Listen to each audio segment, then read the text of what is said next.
That sounds perfect, Alexa. Thank you so much for participating alongside us and for everybody who's joining in right now. Awesome. Hi, y'all. So welcome. I am going to kick us off and get us started because it is that time and we have lots of exciting things to talk about. So I want to make sure we have lots of time for Michaela and Steph. So I have a few slides I want to share with you all. Some picture kind of person. I'm Alexa Maley. I have the great joy of working in New York State 4-H as our STEM specialist. And one of the really fun projects that I get to work on are our computer science projects. But before I dive into details about that, I wanted to introduce you all to a young person I had the pleasure of working with. This is Clyde. And let me know if you can hear the video.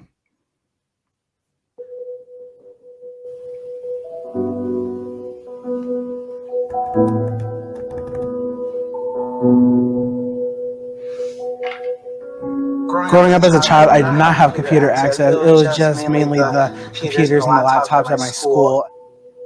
Coming from a low-income family and being told I wouldn't come to anything at a very early age really brought me down.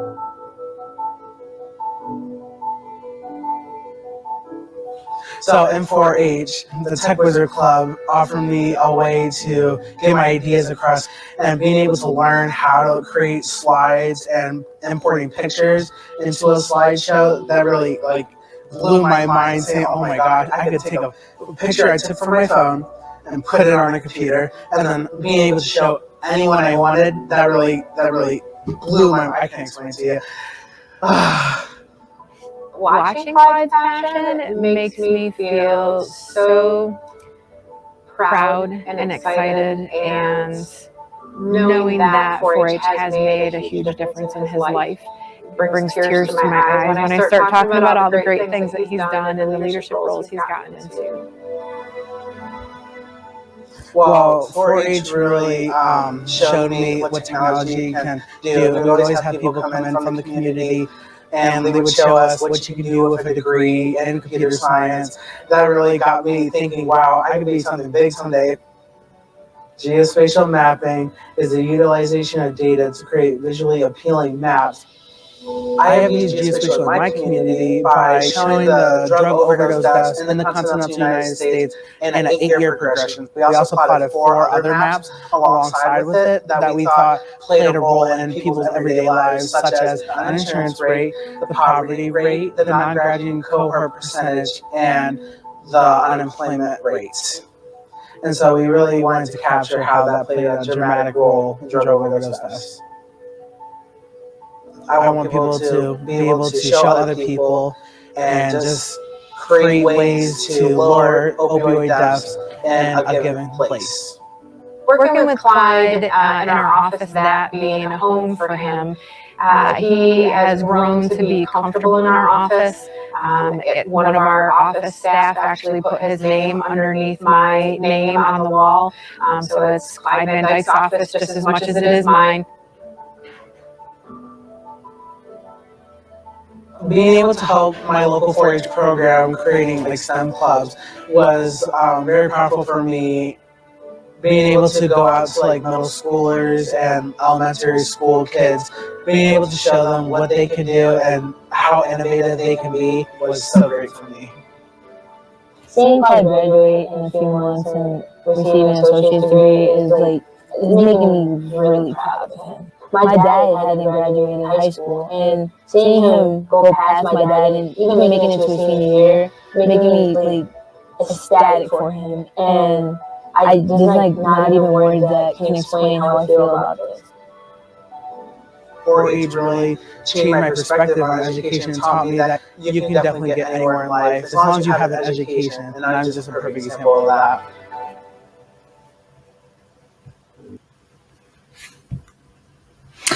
So Clyde was a big thing in our 4-H programs. He's graduated from 4-H now and has a 4-year degree related to computer sciences and is off to new adventures. And stories from young people like Clyde are exemplify all of our hopes for how computer science can help young people thrive as leaders and into adulthood. And young people know how important computer science is. I'm not telling you anything you don't know or they don't know. And we're really interested in 4-H too, about how to help them not only use the technology well, but be part of creating the technology and its related applications.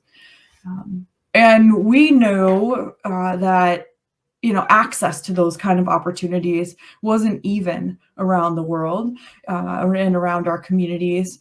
So national 4-H and 4-H programs all across the country got together. We partnered with different funders like Google and Microsoft to try to find ways to expand access, especially for young women and youth of color and youth from rural communities, people who didn't have access to computer science activities. And it was a really exciting project that we're in the replication and growth sort of stages of now. And one reason that I really appreciated it was how closely it ties to our mission, our positive youth development mission around helping young people thrive and being able to use their strengths to reach their goals and to make their world a better place. So in our 4-H programs, we focused a lot on computational thinking and digital literacy, about applying computer science skills and understanding to their worlds and the space around them. So we looked first at where we could add computer science to existing programs, where it fits into STEM things and all the projects that young people are involved in, and where we might be able to add new opportunities. So I want to tell you a little bit about the kinds of 4-H computer science programming we've done in the past, in case any of it sparks an interest for you, and we can keep building this community together and involving youth in these exciting opportunities. So we used a framework of growing computer science pathways to help build our ecosystem of opportunities for young people, starting out with exploring opportunities for them to try out something new, and leading to something that's a little more long-term. They can learn some deeper skills and concepts, and then apply those through practice in projects and experience in the real world and with connections to professionals.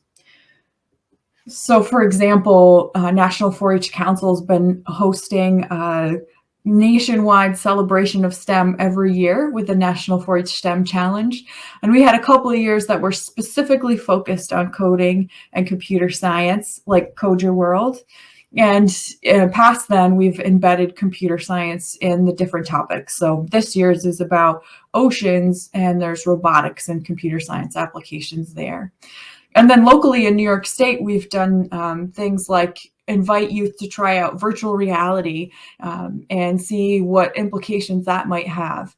And as you can see from this snippet story, young people's creativity knows no bounds. So it was really fun to see the things that they came up with in their programs. So in 4-H, we have programs in community clubs, in after-school settings, in summer camps, in day camps, online, anywhere kids are. We've created 4-H experiences.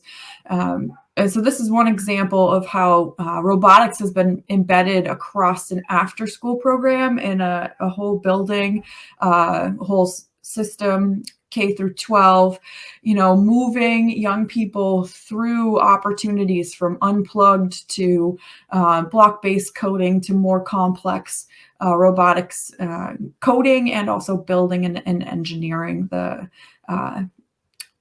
robots and machines, and doing it in a way that connects them to local professionals and especially role models for young people who maybe haven't seen themselves as computer science as a possibility for them. In the digital literacy piece, we've had a lot of different kinds of opportunities. One that I was really excited about recently is looking at how young people can be leaders and support adults in their communities. So tech change makers trained youth to go out and do community work and teaching adults how to use software and other sort of basic digital literacy skills for people who haven't had that exposure yet, and also do some advocacy for broadband access and what would be needed that way for their community, and communicating with government and other leaders. And then social media test drive was a literacy opportunity for young people. So that is an ongoing project as well, where the social media lab at Cornell created a practice social media site. So it looks like Instagram or Facebook, looks like that kind of space, but it's a private server. So young people get a chance to try out all of the logistics, but also to think about how they want to show up in that space, to develop some critical thinking skills, and to think about how they want to present their best self in a social media space. We also looked at how computer science could be embedded into our already offerings, our state events, and other kinds of experiences. And for 100 years, 4-H Career Explorations has been inviting youth from across New York to come to Cornell and eat and live and learn on campus. And so we've had several different versions of computer science and robotics-based activities as part of the programs available there. So looking for those opportunities to experience real-world applications and explore careers. And another really exciting part of our work is how we partner with young people to create these experiences.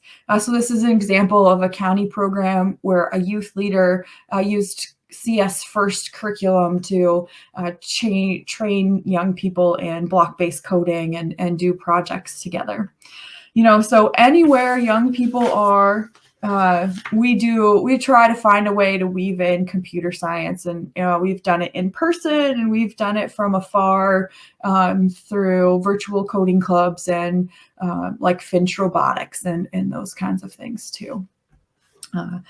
But all of this happens because our youth and adult leaders feel comfortable with computer science and have access to resources and to colleagues to support them along the way. So we spent a lot of time, in addition to developing programs, to also think about professional development. So just a couple of my favorites I want to share with you all for you to explore is the Click to Computer Science resources that National 4-H Council curated and supported and was created from the Click to Science team. There's an amazing array of on-demand and train the trainer sorts of resources there that you can use for yourself and your team, and also suggestions for program development. And this computational thinking practices series was a community of practice that we do in New York State 4-H, where professionals get a chance to gain some skills facilitating computational thinking experiences, practice those skills, and then come back together and share a video of their work and get feedback from peers and a coach. So we can really build that community of people who are ready to be Spark champions for youth and introduce computer science learning opportunities in their worlds. So we learned a lot of lessons along the way in starting up this computer science work and in continuing our work together. And at the bottom of it all, at the heart of it all, is noticing when young people show an interest in computer science and when one of their interests that they talk about might connect to computer science, and how we might expand possibilities by introducing them to the next computer science opportunity or to a new one. And supporting them to follow through on those experiences and challenging them to connect it to real world applications. And also to step back when we notice that they're taking the lead and they're ready to work with us in creating those experiences. So every county in New York State has a 4-H program of some kind. We have a wonderfully diverse program, and each space is unique and adapted to local needs. So I am very happy to connect you with the local leadership if that's something you're interested in, to chat with you about what 4-H looks like and what kind of partnerships might exist. And also, you're welcome to go to Cornell Cooperative Extension to find the local office where our 4-H programs live and make those connections yourself. Thank you for inviting me to share a little bit about 4-H. I would probably talk about it forever, but there's another couple of exciting projects coming up too. So I'm going to pass over to Michaela, and I'll check in the chat and see if there's anything to follow up on there. Thank you. Alexa, it was so wonderful to hear all about your program and the wonderful students who you are able to support through it. That was awesome, and what a lovely intro to get. So I'm just going to figure out a little bit about how to screen share myself. So super grateful for everybody's patience here while I boot up my own slideshow. But in the meantime, I would love for everybody to start typing into any given chat, possibly the Q&A, of just what their names are, where they work, their organization, if they work with students, the grades that you work with, and also what you think computer science is, or 3 words that come to mind when you think about computer science. That would be awesome. Let me pull up my screen share here. All right, and there we go. Here, what is coding? So coding is merely a simple set of instructions to write commands to a computer in a language it can understand. You are just telling the computer what to do in the computer's language. And we believe at Girls Who Code that coding is a great way to teach students valuable life skills. It is an endless process of trial and error, of trying to get the right code in the right place at the right time. It requires resilience and imperfection. And as students tinker with these challenges, they learn that it's okay to make mistakes and to embrace them as learning opportunities, which helps them remain brave and resilient in the future. And as technology continues to shape the way that we live, we are continuing to add computing skills as one of the most sought after in the entirety of the US economy. Here we go. Sorry, there is a bit of a lag between the screen share. One moment, please. My apologies.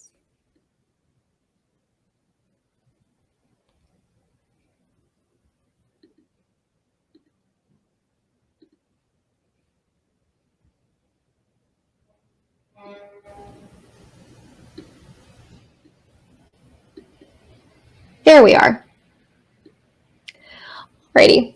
And as you can see from this slide, computing jobs are growing at 3 times the rate of overall job creation. And although we may think that these jobs are concentrated in Silicon Valley, over 91% of these jobs are located in other fields across the country, and 67% of them are in non-tech fields. So that includes art, medicine, agriculture, education, manufacturing, and many, many more. Not only are these opportunities abundant, but also careers in computer science offer an average salary of $100,000 annually, which is double the average US salary. And today alone, there are 500,000 open computing jobs in the United States and growing. But there are only about 85,000 graduates in computer and informational sciences every year, according to 2019 in particular. And that's a tremendous gap between open roles and qualified individuals to fill those positions. Today, less than 1 in 5 computer scientists are women, and an even smaller amount of women are of color. This gender gap in technology has continued to widen over the past few decades, and that becomes a huge problem for 2 reasons. 1, when women and non-binary folks are pushed out of these spaces, they lose out on these high-paying jobs. 2, we lose out as a society when companies create new products or programs that do not include diverse perspectives from all walks of life.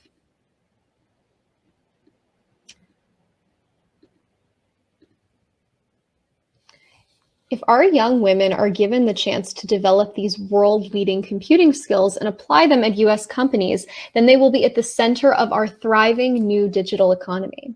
And most importantly, it will triple the amount of women working in computing to significantly reduce the skills shortages in American businesses, according to Accenture. And that is where Girls Who Code comes in. We are an international nonprofit leading the movement to closing the gender gap in technology and to change the image of what a programmer looks like and does. We do this by providing 100% free computer science programs to students to help prepare them for their careers. And the possibilities of how we use technology are endless. And as I mentioned earlier, 2/3 of computing jobs are in non-traditional tech fields like medicine, entertainment, education, business, and many, many more. And at Girls Who Code, we challenge you and all of our students to use technology to get creative and to dream big. You can see some of the unique ways we've been able to use technology here, from creating a visual album with Lizzo for International Day of the Girl to our most recent collaboration with Doja Cat, which is the world's first codable music video. And once a student joins Girls Who Code through any of our free programs, they become part of our sisterhood and are supported by us for life. Our main program and focus for today is our free clubs program, which provides you with curricula, resources, and support for 3rd to 12th grade students. But we also have a summer immersion program, which is a virtual program as of this year for girls and non-binary students that are high schoolers, to learn an introduction to computer science and to get an inside look at the tech industry through our company partners. So please keep an eye out for us when we announce for summer 2023 very soon. We also released a downloadable standalone coding activity called Code at Home that you can access directly from our website that is for everybody. And when students participate in our clubs or summer programs, they get to tap into our exclusive alumni benefits, including our webinar series and newsletter that offers hiring tips and strategies, our College Loops program, our hiring summit to connect college graduates and early career professionals with potential employers, and our work prep program. But for today's purposes, we'll be focusing mostly on our clubs programming. And as a reminder, Girls Who Code clubs are a way for you to bring Girls Who Code resources, curriculum, and activities to your community to start your own clubs, while summer programs are classrooms that are hosted totally in-house by Girls Who Code. Clubs are free programs for students from the 3rd to the 12th grade, and they're for students to join our sisterhood of supportive peers and role models to use computer science to change the world. We offer flexible program models that cover 100% led virtually programming or totally in person if you'd prefer, with synchronous and asynchronous options based on your needs. So this can be totally virtual, hybrid, or totally in person depending on the community that you serve. And in order to cater to the unique learning styles of students in different age groups, we divided our clubs programming into that 3rd grade to 5th grade club, or that 6th grade to 12th grade club, depending on what works best for your student population. The 3rd grade program follows a book club model and teaches beginner level concepts with the option of online or unplugged activities. Typically across the country, these meetings usually run for about 5 or more sessions, about 45 to 60 minutes apiece, with the option to shorten that time to about 20 minutes synchronously if you choose a hybrid option. Meanwhile, our 6th to 12th grade program teaches computer science concepts of all skill levels through flexible curriculum and self-guided tutorials. And this program usually runs for a minimum of 10 1 to 2 hour sessions, with most clubs running for a full semester, a year, or year after year. And for the hybrid option, you can use 30 to 40 minutes synchronously and then assign the rest of your club members to work independently after. And more importantly, our clubs program is designed so that anybody can start a club, with computer science experience not being necessary at all for students or the designated facilitator. We love it when our facilitators get to learn computer science concepts alongside our students. We believe all girls and gender nonconforming students have the ability to change the world through code, and we aim to serve them all, especially those who are underrepresented in computer science in terms of race, creed, background, or free or reduced lunch eligible, or otherwise have little to no access or exposure to computer science education, and those who identify as female regardless of gender assignment at birth or legal recognition. And I also want to note that specifically for our clubs program, students of all genders are welcome. And I always think it's great for girls, boys, and students of any gender to know that there are inspiring women and non-conforming people in tech, that they can too also be advocates for equity and educational equity in all spaces that they enter afterwards and during. And in addition to ensuring that anybody, regardless of computer science experience, can start and lead clubs, our goal is to minimize your prep time by providing flexible club meeting guides that make it easy for you to take the curriculum and run with it. For our 3rd to 5th grade clubs, each club meeting consists of 3 main components with an optional sisterhood activity that is community building to kick every meeting off. And then the reading is broken up with chapter guides and activities that encourage students to be brave and resilient as they learn about computer science concepts. Plus, the coding challenges can be done on a computer or Scratch or entirely offline. Each meeting ends with a stand-up, which is an opportunity for reflection and feedback and to begin nurturing that growth mindset. And you'll notice that the 6th to 12th grade curriculum is made up of very similar components, and it also starts off with a sisterhood activity. And in our Girls Who Code Tech Spotlight section, club members will get to explore bravery, resilience, creativity, and purpose through real-life examples of computer scientists and women from all walks of life using computer science skills in a variety of fields. And afterwards, club members work through self-guided Girls Who Code project tutorials, and throughout the club, students hone their coding skills in programming languages like Scratch, Python, HTML, CSS, JavaScript, or Swift from Apple. And similar to the 3rd to 12th grade curriculum, each 6th to 12th grade meeting ends with a stand-up. And each of these components can be run totally in person, virtually, or as previously mentioned, we offer the flexibility for you to run portions of your meeting synchronously as a group or asynchronously outside of your club's meeting time for hybrid options. And all you need to start a club is the space, physical or virtual, technology and internet, and someone to facilitate the club who is 18 years or older. We will provide everything else you need. We support club logistics by providing flexible club meeting guides and virtual facilitation resources, along with student recruitment toolkits to help you recruit new club members. We also offer online training and tutorials to help build your own computer science skills and confidence as a facilitator, whether you're hosting that club in person or virtually. And because we know community is essential to supporting you and your clubs, we are always just an email away and ready to answer all of your questions. We even help you build community along your clubs members through swag incentives where you can earn t-shirts, notebooks, stickers for every club member once you have 3 or more students, enrolled. And we'll connect you with opportunities to participate in virtual events when available, such as panel discussions with employees from our company partners like Apple, Walmart, Disney, and many, many more. And lastly, with community partner benefits in particular, we will be able to provide extra support and benefits such as priority consideration for high school students in your community, into our summer programs, and additional swag incentives. So if you are able to open multiple clubs, you will be eligible for our community partnerships benefits as well. And within clubs, as well within all of our programming, there are 3 main components to our educational philosophy. Firstly, teaching more than code for students is to not only learn to code, but also all of the life skills that will help them pursue computer science in the future. Sisterhood, to build a supportive and diverse community of peers and role models, and real-world relevance and impact to showcase that there are new coding skills can be used and pursue passions that make positive impacts along larger communities and throughout the world with coding. And I also want to highlight one of our wonderful students, Karina, who during the pandemic founded Makers for COVID-19, which is a coalition of 3D printer owners from all over the world who created over 82,000 units of personal protective equipment to medical workers in the United States during the very beginning of the COVID crisis.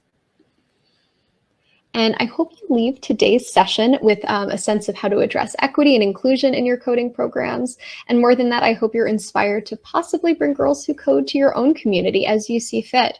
And if you're ready to join our movement to close the gender gap in tech, you can head to our website in step 1, as you can see up here, and fill out our club's application. These programs are entirely free, and you'll see the question to possibly affiliate with one of our New York State-based community partners. So make sure to double check that or to start a community partnership with us yourselves. And after you submit your application, you'll receive a welcome email in a few business days with instructions on how to get started, how to familiarize yourself with HQ, which is our one-stop shop platform for all things Girls Who Code, and we'll provide you all of our curricula and programming and lessons. You can watch the Launch Your Club webinar training and follow along with the plan your club checklist to further plan your club for the rest of the semester, school year, or all year round. And knowing it's nearing the middle of the school year, you can also sign up to host a winter, a spring, or a summer club. So you can choose that start date flexibly based on your needs. And as a reminder, we are here to help you every step of the way. And if you have any questions about your individual club's application, please feel free to email me. My email is right underneath there. I'm a senior outreach associate with Girls Who Code. I focus on New York State. So all questions are welcome. We are always a single email away. And feel free to also fill out that sign-in bit.ly that you see all the way down on the corner of the screen with CS New York 2022 for a copy of our presentation. And we will happily send that over to you. Alrighty, I will stop sharing my screen now and hand it over to Steve. Very excited to hear your side of the panel now. Yeah, perfect. Thank you. I'm going to go ahead and drop my slide deck in here after hearing from 4-H and Girls Who Code, which is perfect. I'm also going to take a second to get my screen shared here. All right, and hopefully we can all see that. But we're going to make a little adjustment here and get a little more hyper local to New York City as I represent my agency, which is called Expand Ed Schools. If you're from the city, you might have heard of us before and a little bit about what we do. But if you haven't, just to let you know, we are an after-school intermediary in the city. And so what we do is we provide professional development opportunities for community educators.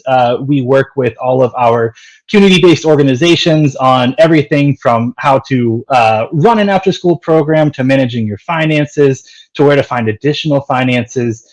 We really work just to support after school, as well as our educators, and to bridge that gap between the formal world and the informal world during our out-of-school time. Which is great. And so today what I want to talk to you about is sort of our pre-service teacher program that we are running this year with some great partners from our city. Okay. So we run, most like everyone, we're calling this Pathways into Computer Science. After hearing all of those different names coming across over the weekend, maybe we need to do a little bit of a collective updating of our names, but it's a good one, right? So we have our Pathways of Computer Science model. Again, this is kind of a pre-service teacher pipeline that we're trying to create with this program. So we work very closely with a city agency, the New York City Department of Youth and Community Development. They are the largest funder of after school in New York City. And then we partner with higher education with LaGuardia Community College, which is in Long Island City. Okay, we have some collective goals with this project, with what we're trying to do. We're probably all familiar with the work that CS4All is doing to try to get existing educators coming in. We've heard all weekend sort of about some of these other teacher preparation programs leading to credentialing that are coming across. But we've kind of identified that in order to get people into those, we might need to start a little bit further back on the pipeline and talk about first and second year community college students who are interested in becoming CS teachers in New York City Department of Education. Okay, so what we're trying to do collectively between our partners with this is really to strengthen and grow the pipeline of individuals who are pursuing certification to teach in New York City public schools. So a little bit of a feeder program into some of those teacher preparation programs that are starting to flourish. We're also trying to really supply computer science specialists within after school programs in our city. In the city, most of the educators who are working in after school are community educators, and so they're representing directly their community. And they're not trained educators, and so what we really like to work with them on their CS confidences and competencies, so that they can go in and they can lead a computer science education curriculum with their students. Okay, we're also really trying to retain qualified educators in after school. We know the power of that. We recognize that, and we see that if our educators have an opportunity to, as I mentioned before, to use some of that nomenclature to build out their confidences and their competencies when they're in the classroom and they're working with their students, we get much better results from that. So what we do with this project is we run a almost 50-hour course at LaGuardia Community College.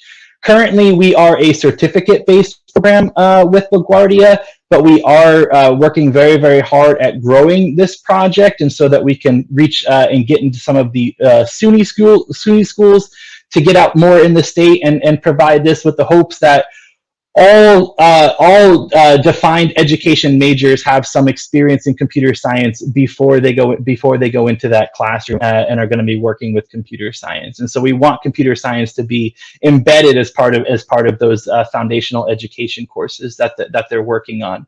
And LaGuardia has been a great partner in helping us sort of pilot this and think about what we need to do to get this into throughout CUNY system and then throughout the SUNY system as well. All right. So to break down this course a little bit, we kind of go rapid fire here. We like to fit directly within a semester base with LaGuardia Community College, and so we offer 23 hours of computer science training. We work a lot with Scratch. Obviously, we do some Pence code, we do some Python.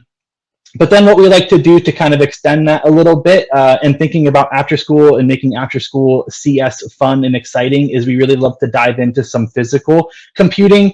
And so we like to bridge that gap with Makey. We also do a lot of work with Arduinos and build out some fun STEM projects that have CS embedded into it.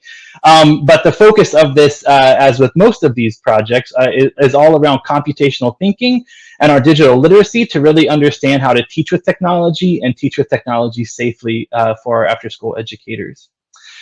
We also work directly with ed faculty from LaGuardia to provide foundations of education training for our participants. And this course is open not only to we not only recruit into this program citywide, but we recruit from the ed department at LaGuardia as well. So identified students on an ed track who are going to be matriculating into a 4-year program after their experience at LaGuardia will have this opportunity to really work on their pedagogical skills, really work on some of those foundational pieces, classroom management. We do culturally responsive education with them. We really work on building their SEL and building out their STEM identities and CS identities in this course so that they understand where they fit into this world and then bring that with them into the classroom.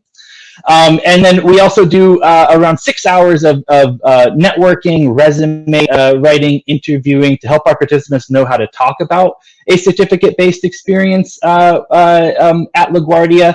Also just to help prepare them for when they're going to be sitting down with the DOE and they're getting their interview, how they can talk about this experience and talk about their experience in an academic way to kind of push their chances and bolster and push their chances forward in actually obtaining that job with the DOE. All right, so we're right around a 50-hour course.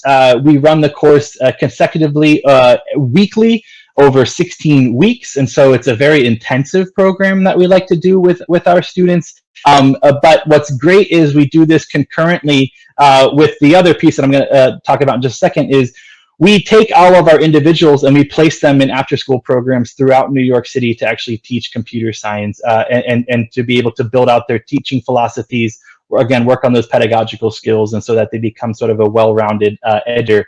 We can think of that after-school space as kind of an incubation space for our educators before they move on to and into the formal world. Okay, so we place all of our educators. We ask, minimum wage in the city is $15 an hour. Our participants who come through our program are typically getting around $20 an hour, $18 to $20 an hour for their work placement. We ask them to teach computer science 2 hours a week for a total of 12 weeks. There's a couple of different reasons for that. One is a lot of our community-based stations are funded by DYCD, our city agency, and the city agency says that you have to provide either 2 hours of literacy or 2 hours of STEM to your students, and so per week, and so it fits directly within their programming needs.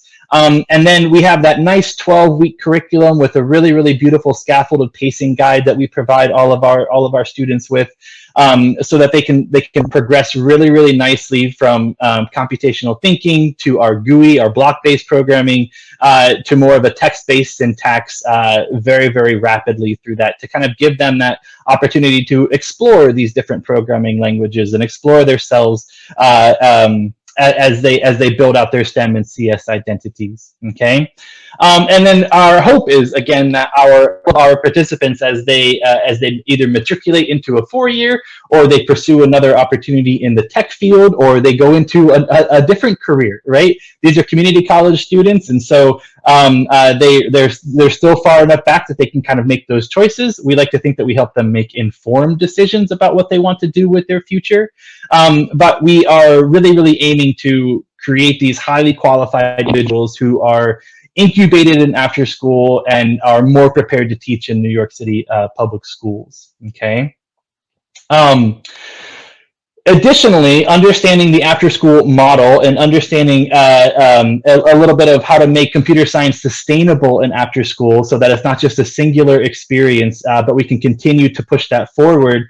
We work really, really closely with all of our site directors in after school, all the individuals who are charged with running that after-school program, whether they're in a DOE school, or they're at a community center, or they're at a cornerstone in our city, who are in charge of putting together that programming, recruiting their students into the project. We work really, really closely with those individuals as well, and they receive 6 hours of professional development from us, all around creating and understanding computational thinking experiences. How can we build CT into everything else that we're doing with our students in after school? How do we support a digital learning staff? We've really, really understood the importance of what coaching means for a site director. How do we make sure that they can give feedback on their activity when they themselves are not well versed in computer science or used to looking at a computer science activity? How can we sort of judge that assessment as we're working through? So we really put a huge emphasis on supporting our digital learning staff, so to try to eliminate some of that burnout that's coming through. And then we do some more rudimentary training as well. So we like to talk a lot about just how to manage technology at your program site. For a lot of our CBOs in the city, access to technology is still a big issue. A lot of our programs are still working with technology that might be 10 or 20 years old in an old cart, a dusty corner of their program site, and so we work with them on how can we set up scheduling to make sure, okay, that cart is always charged. If you're sharing it with your photography club or your music production club, let's put together a schedule to make sure that when it comes time for the CS club to meet on Tuesdays and Thursdays, that we're not going to have any trouble with that technology or those machines at all. And then again, just how to create more opportunities to use technology in within our programs. For our students, we're talking about how to be creators of our programs and not consumers of that. But then for our site directors, how can we make sure that we can just start to use more educational technology in our after-school programs that might supplement what your educators are providing your students in the classroom? Okay, so all of our site directors also get 16 hours of professional development as a part of this project as well. Okay, so also wanted to just kind of very briefly, because I know we're very quickly running out of time here for this session, talk a little bit about our evaluation and what we're looking for and how we're gauging how well we're doing. With our fidelity of implementation, this is a certificate-based program at LaGuardia. We are a course at LaGuardia, and so we have a really, really wonderful syllabus that our professor and I have put together for this project. We keep all of our attendance records. We have assignments, very general assignments. It's a lot of journal reviews, lesson plan creation. What other pieces can we supplement in our classrooms with word walls, and how can we do that? And so we take a look at all those, provide feedback on them. For all of our educators, again, we're really focused on these two main pieces right now. Do we have a gain of ability to actually be able to provide a highly effective computer science in after school? And then what are our competencies with this? What competencies with Scratch, with Python, with pencil code, all of these different pieces that we like to work through, and how are we showing these competencies? And so understanding that we need to still make this a rigorous experience. We're not tied to rigor in after school, which is one of the beautiful things about informal education. But at this level, we still need to make this a little bit of a rigorous experience for our students so that they can feel prepared to teach computer science. And then we also do one-on-one coaching with all of our students as well as they're progressing through our project. So a little bit about what we do for our evaluation, how we're sort of gauging how well we're doing with this. Some results from some of our surveys might be a little small on your screen, so I'll very quickly kind of go through. At the start of our program, this is from our last cycle. 27% of our students felt that they were not great at teaching. Pretty green educators, not great. But at the end of it, we had 80% increase in how they were feeling about their education. Pursuing a career in computer science, we had a little bit of an increase there. This one I think is probably the most important one that we're looking at with a project like this, but if we want to be a certified teacher, again, helping these students make these informed decisions about their careers and how we can matriculate them into our other teacher preparation programs in our city. And so we have about a 20% increase in our students saying that they do actually want to become certified teachers to sort of lead that charge of computer science education in our city. And then just overall satisfaction. We've had really, really great results with our satisfaction for this project. After school placement sites can be kind of waffly for a lot of our participants, but still hovering right around 80% are satisfied with their after school placement.